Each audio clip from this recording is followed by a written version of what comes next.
I went somewhere to preach many years ago. And when I finished ministering and left, a prophet came and prophesied to me. He didn't prophesy to me, he just called me a name. He called me Samuel. I said, I'm not Samuel. He said, but God said I should call you Samuel. Let me tell you something about Samuel. If Samuel does not come, David will not emerge. It's not possible. What David is doing at Adullam is what he learned at Nayot. Where useless men, people that don't have direction, no hope, people that people have looked down on. I say even people that are rebellious, like Saul came to Nayot, and the environment of Nayot is too strong that he bent you in. You know the story of Saul now. The Bible said when he came to Nayot, he began to prophesy, and he prophesied naked from morning till night, until people asked the question and said, is Saul also among the what? Prophets. That's Samuel. But even Samuel was moved because he saw Eliab. He came out with a big chest. You know what Samuel said? Surely this is the Lord's anointed. Thank God that that man heard God and didn't stop hearing God. You know the good thing, are you with me? Yes. Some people heard God before. They used to hear God, but they are no more hearing now. And the basis of their judgment today is what they heard. I hope you know God moves. God moves. And if God moves, even if he said this today, and he has moved, if you walk on what he told you 5 years ago as the basis of starting a ministry or doing something for him, you will be lost.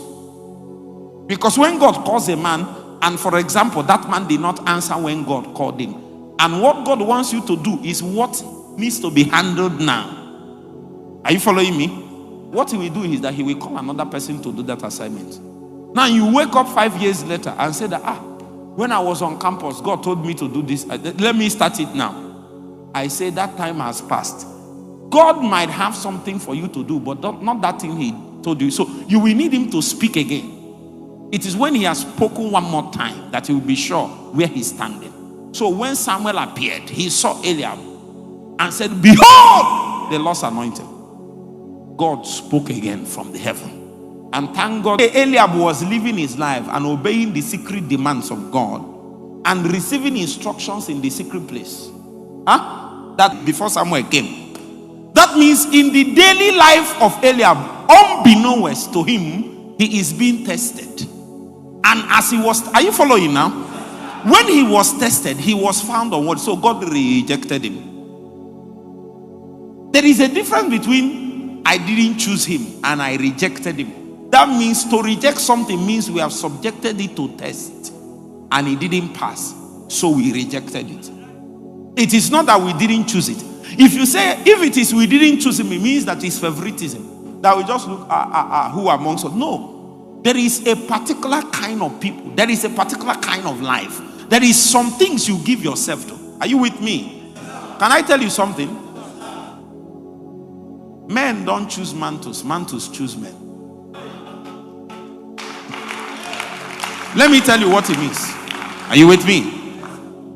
If you see a man living like Elijah lived, even if he says his name is John the Baptist, Jesus came and said that this is that Elijah that is to come. But they asked John, is that not so? They asked John, who are you?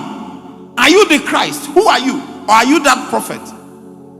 John said, I'm just the voice of one. Meanwhile, according to Jesus, this is that Elijah.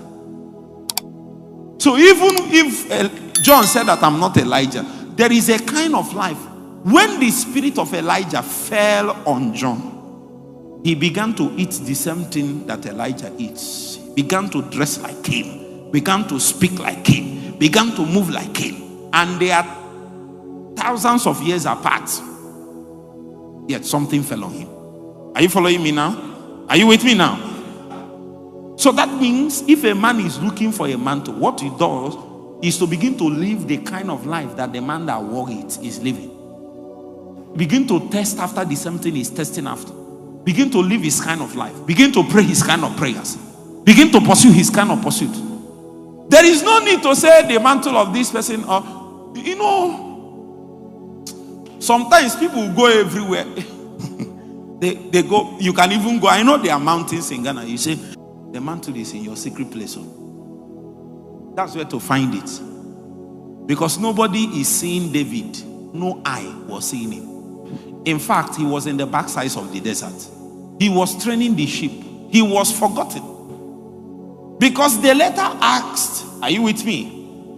The letter asked Jesse, bring another of your children, and he brought Shammah.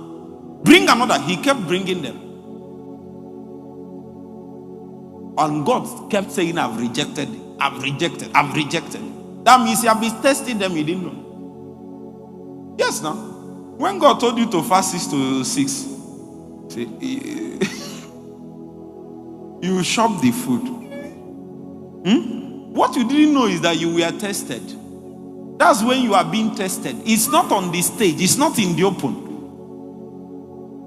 There are people that when they now hold the mic, when they will say, Lord, defend your name, God will not defend any name. Instead of God to abandon his precepts and patterns, it is better for his ark to be taken. Are you with me? Yes, sir. The center of the civilization of God's kingdom is the glory, is the ark. But he was willing for the ark to be carried away. Just because a set of people violated his patterns and principles. It is that serious. The ark was taken by the Philistines. The ark was still potent, just that God refused to be potent in the hands of the people that has violated his ways, his pattern. And that was why when Moses was building, he said, be careful. Make sure you build according to what pattern. Because the things that we see in the natural are supposed to be representations of the things held up in the spirit. Are you following me?